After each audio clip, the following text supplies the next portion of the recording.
Graeme, thank you very much for joining us for this catch-up. Just to have a bit of understanding around, some of the things that have been happening in South African cricket, some of the updates, etc.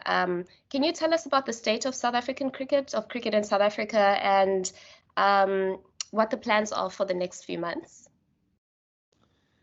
Thanks. So yeah, I mean, it's always difficult to try and find the starting point when you discuss. But I think I must say I'm quite relieved and I'm quite positive over the fact that with all the COVID issues, the second wave in South Africa, that we've managed to manage that and get cricket played. I think from our perspective, certainly at more elite level between franchises, our women and our men's national team, that we've been able to run these BSC bubbles with biosecure facilities and to get cricket played. I mean, I think that has got to be our biggest goal, is to try and get as much done by the end of the season. There's going to be a focus on trying to get semi-professional underway as well with the domestic restructure. I think that's an important thing that we need to focus on now, and trying to figure out that BSC and how it looks.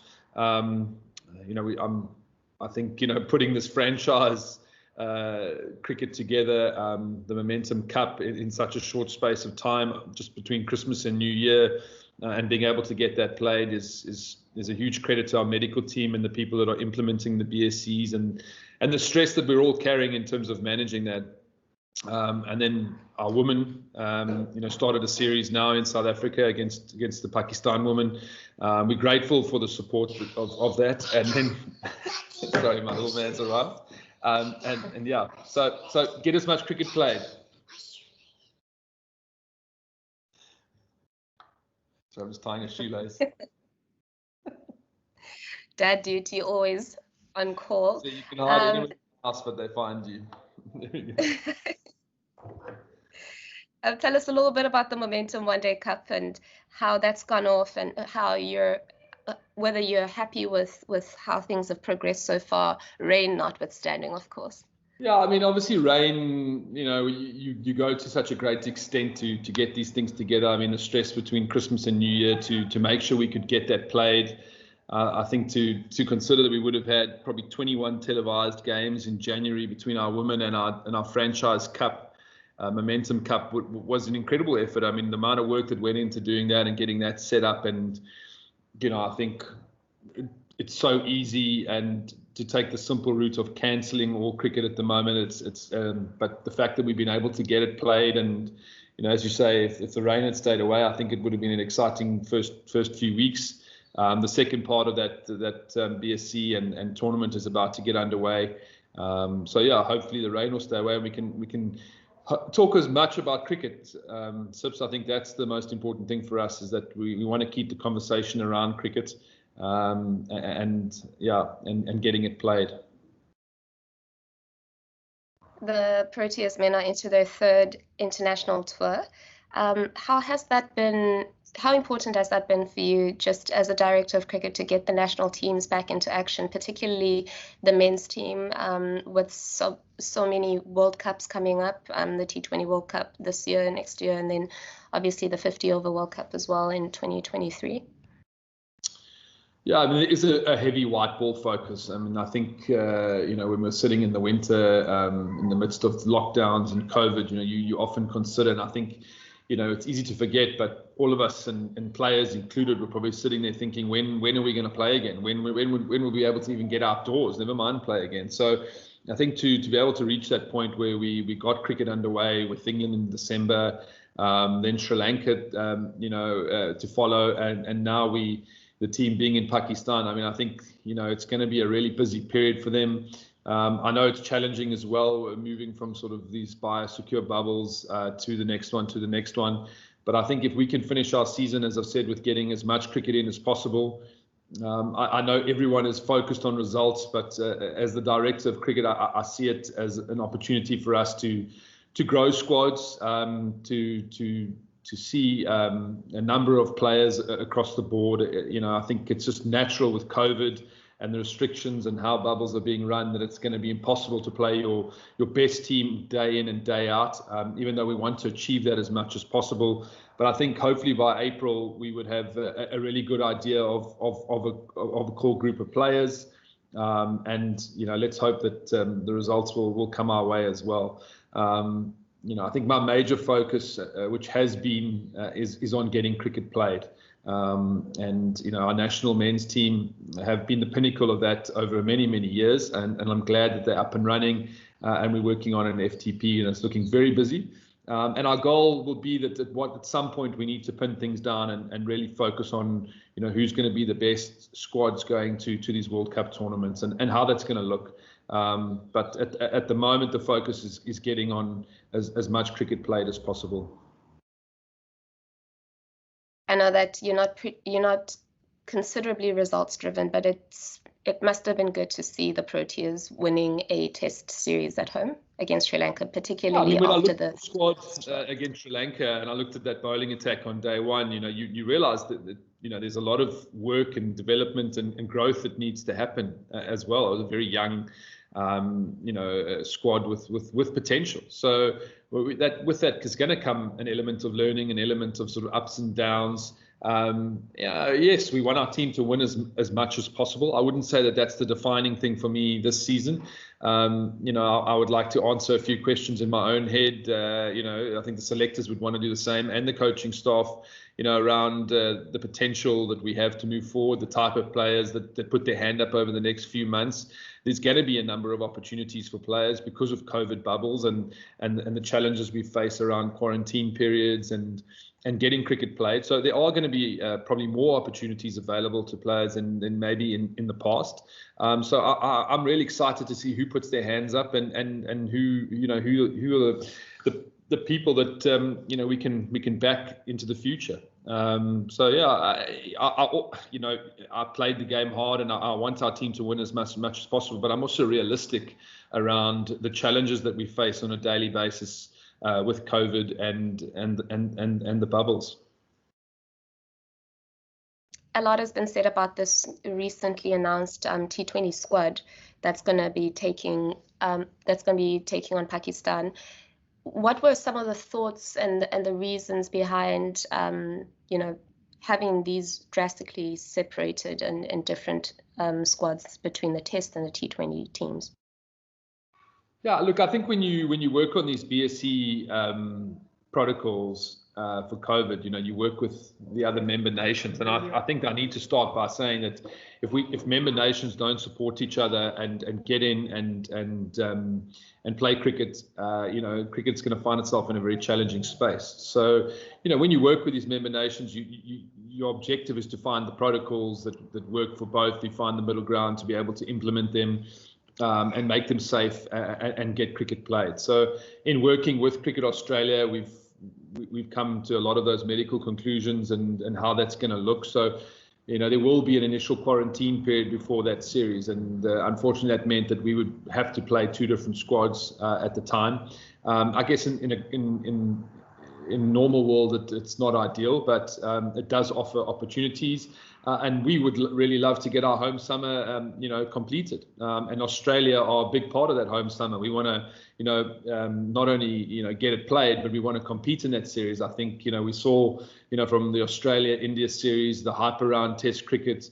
And I think it's going to be a great test of where we are as a squad. So we're motivated. The last time a test series happened in South Africa with Australia, it was a very heated one, and we all know what went on. So I think we're very excited to be able to host Australia. But that comes with certain restrictions and medical protocols that we're putting in place. And so we'll have to bring that test squad home to start that and start their preparation and their quarantine period before that series starts. Brilliant. Thank you for that.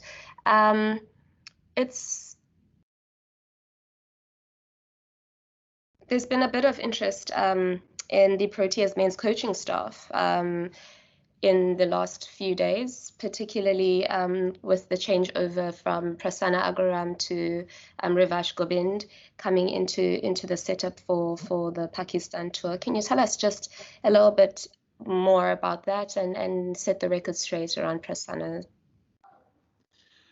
Yeah, I mean, look, I think we first must thank Prasanna. I mean, he's been an integral part of that analyst position for 10, 11 years now. I mean, he started under my captaincy, from an IPL. We picked up his ability. I mean, the objective was always for him to grow people in that position and develop, South African people as well. And I think we've reached the point with that role that we wanted a slightly different outlook on that person. The management team felt that it was crucial that they could get more of a coach in that position. So we identified Rivash Gopend, who's got a history of coaching and playing at top levels. So we were very excited to be able to get him. And also appoint a South African person into that role. I think it was time now. The development had been there. And yeah, to really cover more bases, I think was important, and to have someone around permanently in our high performance setup as well. And Rivash is going to offer us, the coaching element plus the data element, and work with other people in that department. So we're excited to have his all-round capabilities with the national team, and we wish him well. Thanks very much for that. Moving on to bubble life, it can't be easy for the teams, being in a bubble for an extended period of time. We've seen with the men's team, who are currently in what will end up being a 3-month bubble. From now onwards, the women's team are also, in their first bubble. Can you share with us the kind of interference that CSA is running in terms of mental health and ensuring the comfort and the well-being of the players as well as their support staff? Yeah, I mean, I think first to acknowledge that it's not simple and easy. I do feel for the players who move from bubble to bubble. Life is different at the moment for not only players, but I guess everyone in the world, and the challenges that COVID has thrown at us. I think we've tried to look at different types of hotels. We've tried to offer more lifestyle type hotels where there's ability to get outdoors and still get some air and fresh air and do some things in and around the hotel. We've looked at team rooms and how we can create some more entertainment for the players, and try and create a bit of normality in what is a very abnormal thing to be involved in. We've worked closely with Saka also on the mental side. We're in constant contact with the players, questionnaires, details, trying to stay ahead, I guess, of any mental issues, and trying to keep the dialogue as open and honest as possible, and really get players communicating, and so that we can deal with the stuff that comes our way. And yeah, as you say, Sips, the next 3 months is going to be a tough period for the men's national team. They're going to move from bubble to bubble as we try and complete our home season, and we'll have to manage that. We'll have to manage that with players. We'll have to manage that. We'll have to constantly be thinking on our feet. But our objective is to produce a safe and get as much cricket played, a safe environment for players, and create a space where they feel safe and happy. So we're trying that. We're learning all the time, and working together on this, which I think is very important, and working with Saka, which is very important. Next year's, before I get to next year, sorry. The women's team have just started their tour against Pakistan, which was really exciting and good to see them back out on the park and playing cricket again. How important is a successful Proteas women's team to Cricket South Africa's bottom line? We really focused on developing this team. I think we've seen, in the World Cup last year, getting to the semi-final, and I'd captured everyone's attention. The women's team's also got a number of big white ball events coming. I was very disappointed that we couldn't get the England tour at the end of last year underway. We couldn't get the government permissions, and I thought that would have been a really big thing for our ladies. So I'm grateful that we've got that underway now. That Pakistan women have supported us, and we've got this tour going. The fact that we've got it televised, all 6 games televised, I think speaks to us, to the work that we're trying to do to get it more attention brought to the women's game. I think we've got a number of talented players. And the goal at CSA is how we beef that up, from a competition perspective, how we grow that even more. I think every year the goal for us has got to be to grow the women's game and to invest in it, and to get it to the level that we see as right. I think from our perspective, it's underway. Cricket is being played, and our women are happy, and we've got to keep that going. And what's the FTP looking like for the women's team? Are there any tours in the works? There's a lot of planning on the FTP. There's a lot of work being done behind the scenes of getting cricket played. So yeah, there's a nice busy calendar, and hopefully we can pull off everything that's in the pipeline, and build them up nicely to the world events that are coming their way. Obviously, for all our teams going forward, the number of white ball competitions, world events, World Cups, T20 World Cups that are going to be in the pipeline, that's got to be our focus. We really want to find a space where both our teams are pushing for trophies. So those are the goals, and how we can prepare our team best with all the challenges that we have. That's all the behind the scenes conversations that we are currently happening. And finally, the Black Day ODI is going to be a really exciting fixture that's coming up this weekend, not only because, of the change in the kit and all the merriment that goes with having a new look, but because of the cause that is being supported, the fight against gender-based violence. How important is it, to Cricket South Africa that the women have their own standalone marquee event, one that is going to be something that they own and will rival and then eventually, equal Pink Day, as has been happening with the men for the last 10 years or so?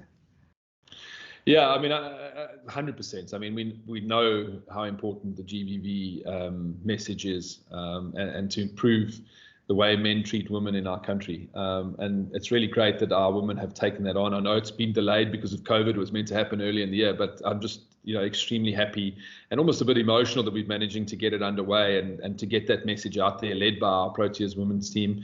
I know the men's team will be right behind them in the messaging. They've already started that with the England series. And this will take it to a new level. And it's important that we keep driving it. We keep trying to drive change in society for the better. And I'm really proud of the way our ladies are handling themselves. So hopefully it's a successful day, that it gets the message, that it gets the publicity that it deserves. Pity that we can't have a full house at any of our games, but in particular that one, getting behind what is going to be an important day and an important message.